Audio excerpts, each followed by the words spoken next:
कि दरिया अब तेरी खैर नहीं, बूंदों ने बगावत कर ली है, नादा ना समझ बुज़दिल, इनको लहरों ने बगावत कर ली है। हम परवाने हैं मौत समा, मरने का किसको खौफ यहाँ, ये तलवार तुझे झुकना होगा, गर्दन ने बगावत कर ली। तो हाँ दोस्तों, गुड मॉर्निंग, सुप्रभात। आप सबका इस प्यारे सेशन में हार्दिक हार्दिक स्वागत और अभिनंदन है। आज फिर से हम आपके लिए लेकर आए हैं अगली कड़ी में, मतलब तीसरे कड़ी में, जो टॉपिक आपको हमने हिस्ट्री और जियोग्राफी के बाद सिविक्स के इंपॉर्टेंट ही ना कहिए, वेरी वेरी इंपॉर्टेंट टॉपिक आपके लिए लेकर आए हैं। कड़ी मेहनत के बाद कई सारे पेपरों का हमने अध्ययन किया, यूं कहो कि हमने देखा, समझा, और उसके बाद बहुत ही, देखिए, सिर्फ और सिर्फ 22 ऐसे टॉपिक हैं, 22 ऐसे टॉपिक हैं जो आपके लिए वेरी वेरी इंपॉर्टेंट है। और इन इंपॉर्टेंट टॉपिक को आपके लिए चुनकर लाए हैं, और जिसके बारे में आज हम बताने वाले हैं कि कौन से टॉपिक आपके बोर्ड एग्जाम के लिए कितने % इंपॉर्टेंट हैं। तो चलिए अब हम बात करेंगे आगे, लेकिन बात करने से पहले बस यही कहना चाहेंगे आप सबसे कि अगर आप इस चैनल पर नए हैं तो तुरंत ही सब्सक्राइब का बटन दबाएं और अधिक से अधिक अपने मित्रों को शेयर भी करें, और साथ ही बेल आइकन दबाना ना भूलें, ताकि हमारी जितनी भी वीडियोस आती है वो आपको समय समय पर मिलती रहे। तो चलिए अब हम बात करेंगे आगे सवालों पर। तो देखिए, 10th क्लास सामाजिक विज्ञान में आज हम लोग पढ़ने वाले हैं सिविक्स। इससे पहले हमने आपको हिस्ट्री और जियोग्राफी के इंपॉर्टेंट टॉपिक बता दिए हैं, उसका परसेंटेज भी हमने बता दिया है कि कौन सा कितना % इंपॉर्टेंट है। तो आज पहले वाले में हमने सिर्फ आपको 28, सिर्फ और सिर्फ 22 टॉपिक बताए थे। उसके बाद वाली वीडियो में हमने आपको 32, जियोग्राफी में 32 वीडियो हमने बताए हैं, 32 टॉपिक हमने बताए हैं, और आज सिर्फ और सिर्फ 22 टॉपिक हैं, जिसमें से ये 4 आपके क्वेश्चन हैं। टॉपिक कहो तो सिर्फ और सिर्फ 18 ही हैं, जो आपके लिए वेरी वेरी इंपॉर्टेंट हैं। कुछ ऐसे भी थे जो टॉपिक में नहीं हैं, वो टॉपिक के अंदर हैं, तो हमने सीधा सीधा क्वेश्चन से ही आप सबके बीच में वो टॉपिक को नोट किया है। तो हम अब बात करते हैं आपके बीच में कि सबसे पहला जो टॉपिक है पहले लेसन का, पार्ट 1 का, बेल्जियम और श्रीलंका। बेल्जियम और श्रीलंका से एग्जाम में आने वाले क्वेश्चन उतने अधिक नहीं रहे हैं, फिर भी ये मान के चलिए 75% आपके एग्जाम के लिए इंपॉर्टेंट है कि बेल्जियम और श्रीलंका के शासन में क्या अंतर रहा है। क्योंकि श्रीलंका आपने पढ़ा होगा कि एकात्मक सरकार रही है, वो तमिल से बहुत ही ज्यादा नफरत करते थे, और जो सिंहली थे वहां के लोग, वो हमेशा अपने लोगों को, अपने समाज के लोगों को जागरूक करने की कोशिश करते थे, अधिक से अधिक सुविधाएं उन्हीं के पक्ष में रखते थे। जो तमिल के लोग थे हमेशा उनका विरोध करते थे, और बेल्जियम बिल्कुल उनसे भिन्न सरकार उन्होंने रखी, उन लोगों की तरह नहीं रखा, फ्रांस को मिलाकर रखा, उनको भी हक दिया अपने देश में और खुद को भी। तो इस तरीके से, मतलब ये जो आपका बेल्जियम और श्रीलंका है, ये सिर्फ और सिर्फ 75% ही आपके बोर्ड एग्जाम के लिए इंपॉर्टेंट है। लेकिन सत्ता की साझेदारी क्यों जरूरी है, ये आपके बोर्ड एग्जाम के लिए 110%, यूं मान के चलिए कि पेपर हो चुका है लीक, और अब की बार एग्जाम में मिलने वाला है ये सारे क्वेश्चन आपको। तो जो सत्ता की साझेदारी है ये 100% बिल्कुल एग्जाम में छपने वाला क्वेश्चन है। टिक लगा लीजिए, लिख लीजिए कि वेरी वेरी इंपॉर्टेंट आपके एग्जाम के लिए। अगर आपने ये पहला लेसन याद किया और अगर सत्ता की साझेदारी नहीं याद किया तो पहला लेसन याद करना आपके लिए बेकार है। तो चाहे बाकी छोड़ देना, लेकिन इसको ना छोड़ना। ये 100% एग्जाम में छपने वाले क्वेश्चन है, क्योंकि मैं ये देख रहा हूं कई पेपरों का, हमने जब कई पेपरों को देखा तो उसमें ये देखा कि ये क्वेश्चन लगभग बार बार पूछे जा रहे हैं, और जो क्वेश्चन बार बार पूछा जा रहा है वो ये समझिए कि इस बार भी पूछा ही जाएगा।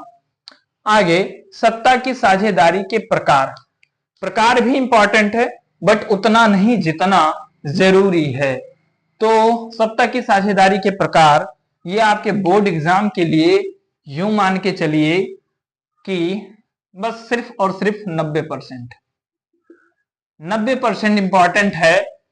लेकिन ये जरूर समझना कि इन दोनों में से एक ना एक क्वेश्चन जरूर आना तय है, ये बिल्कुल कंफर्म है। तो इन दोनों क्वेश्चनों को बिल्कुल याद कर लीजिए, रट लीजिए। बोर्ड एग्जाम में इसमें से और इसमें से छूटने वाला नहीं है। अगर गलती से इसको इसने छोड़ दिया तो ये जरूर देगा, बिल्कुल देगा। तो इसीलिए इन दोनों को याद रखना जरूरी है। वैसे जहां तक कि दोनों आता है, हो सकता है लघुत्तरीय में मिल जाए या लघुत्तरीय में, लेकिन आता दोनों है हर साल। अगला संघवाद से आशय। संघवाद से आशय उतना अधिक इंपॉर्टेंट नहीं है, ये मान के चलिए सिर्फ और सिर्फ 75% आपके बोर्ड एग्जाम के लिए इंपॉर्टेंट है, बस उससे ज्यादा नहीं। तो उसी हिसाब से आपको याद भी करना है। भारत में संघीय व्यवस्था, ये आपके लिए इंपॉर्टेंट है, लेकिन ये भी मान के चलिए कि इससे तो कम ही है कि भारत में संघीय शासन की व्यवस्था, बस मान के चलो 83%, 82-83%, इससे ज्यादा नहीं। इसको भी याद रखना है, इंपॉर्टेंट है, लेकिन उससे ज्यादा इंपॉर्टेंट आपका है संघीय शासन व्यवस्था का संचालन, केंद्र राज्य संबंध, ये ज्यादा इंपॉर्टेंट है। इस लेसन में, मतलब लेसन 2 में, पाठ 2 में सिविक्स के अधिक से अधिक इंपॉर्टेंट क्या है? केंद्र राज्य संबंध। ये जो इससे पहले वाला जैसे संघीय शासन व्यवस्था का संचालन, ये आपके एग्जाम के लिए मान के चलिए 80%, बस इससे ज्यादा नहीं।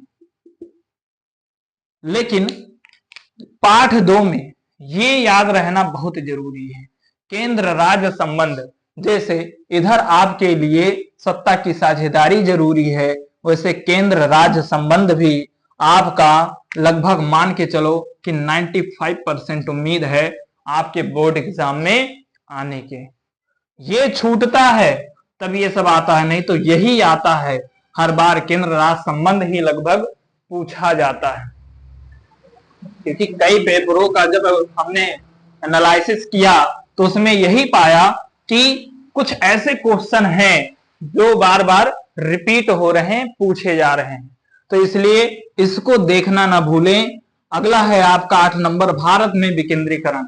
ये बहुत ही कम इंपॉर्टेंट, यूं मान के चलो सिर्फ और सिर्फ 60%, बस इससे ज्यादा नहीं। 60% से ज्यादा इसको वैल्यू नहीं देंगे, क्योंकि मैंने ये देखा कि 3 साल 4 साल में कहीं एक बार पूछ लेता है गलती से, तो पूछ लेता है, नहीं तो फिर बहुत ही कम उम्मीद होती है। 9 नंबर जो आपका टॉपिक है, धर्म, सांप्रदायिकता और राजनीति। ये तीनों की तीनों सिर्फ और सिर्फ आपके बोर्ड एग्जाम के लिए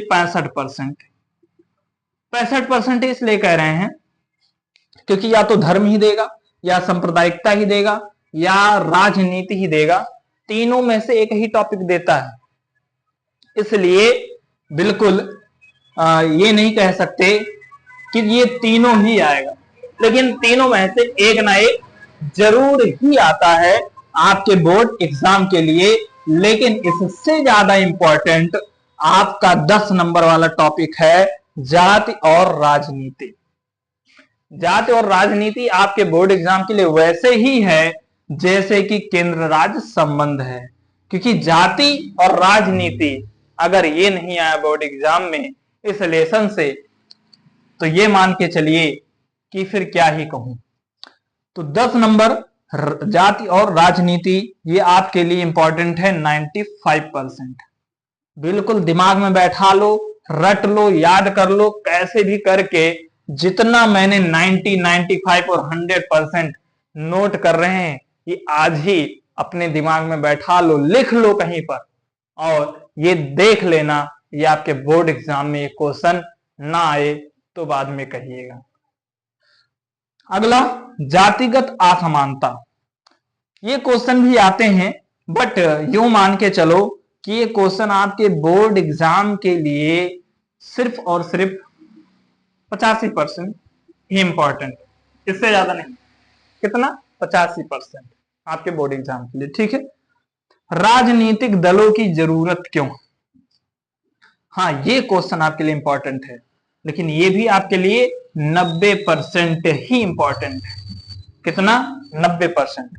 आपके बोर्ड एग्जाम के लिए 90% इंपॉर्टेंट है राजनीतिक दलों की जरूरत।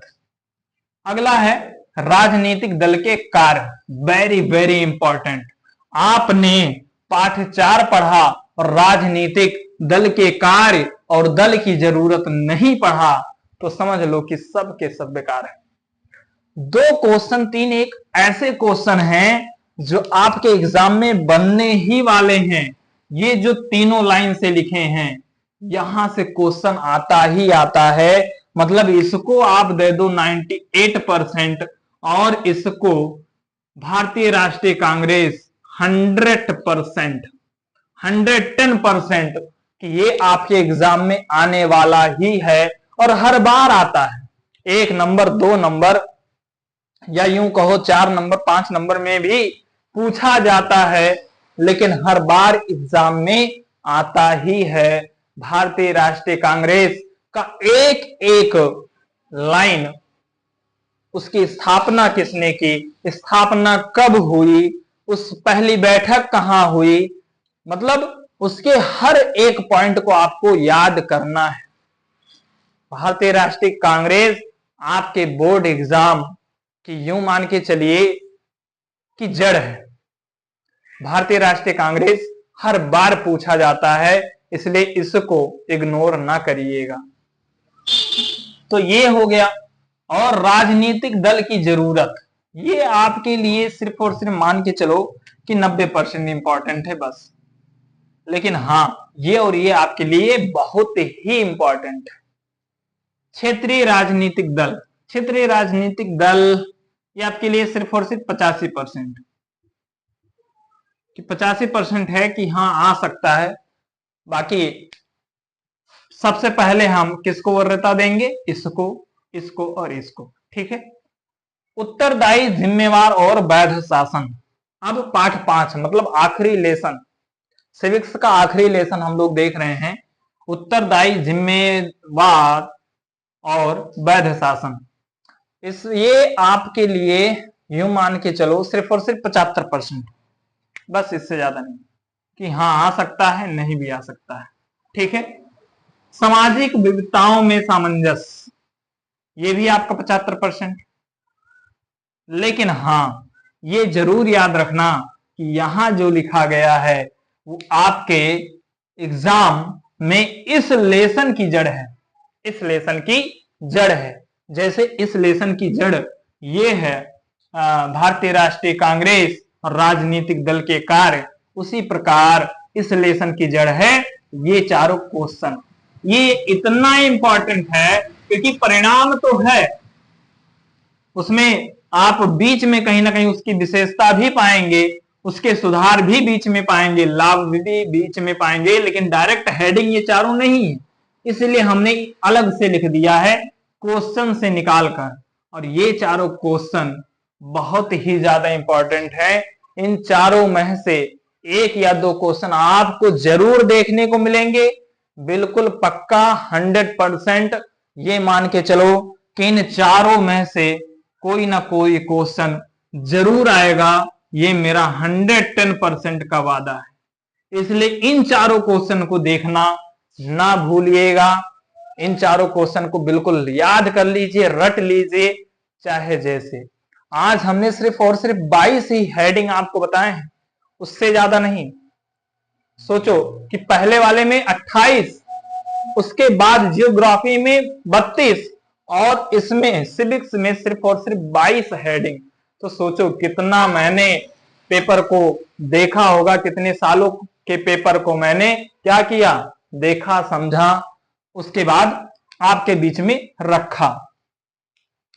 तो आज ये जो टॉपिक आपको बताई गई आपके लिए बहुत ही इंपॉर्टेंट था, इसे खुद तक ही सीमित ना रखें, दूसरों को भी बताएं, दूसरों तक पहुंचाएं, ताकि उन्हें भी इस क्लास का फायदा मिल सके। ये जो टॉपिक आपके बीच में नोट किए गए हैं, ये उन लोगों को भी हासिल हो सके।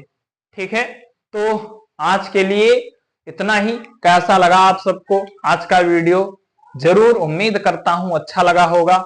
बहुत मेहनत के बाद ये वीडियो बनाई है, तो लाइक शेयर कमेंट करना ना भूलें। और अगर आप नए हैं तो एक बार फिर से कहना चाहूंगा कि इस चैनल को तुरंत ही ज्वाइन करें और दूसरों को भी ज्वाइन कराएं। ठीक है, तो आज के लिए इतना ही। फिर मिलते हैं नेक्स्ट वीडियो में, नेक्स्ट डे में। तब तक के लिए धन्यवाद। आपने इतना समय दिया, आप सबका बहुत बहुत शुक्रिया।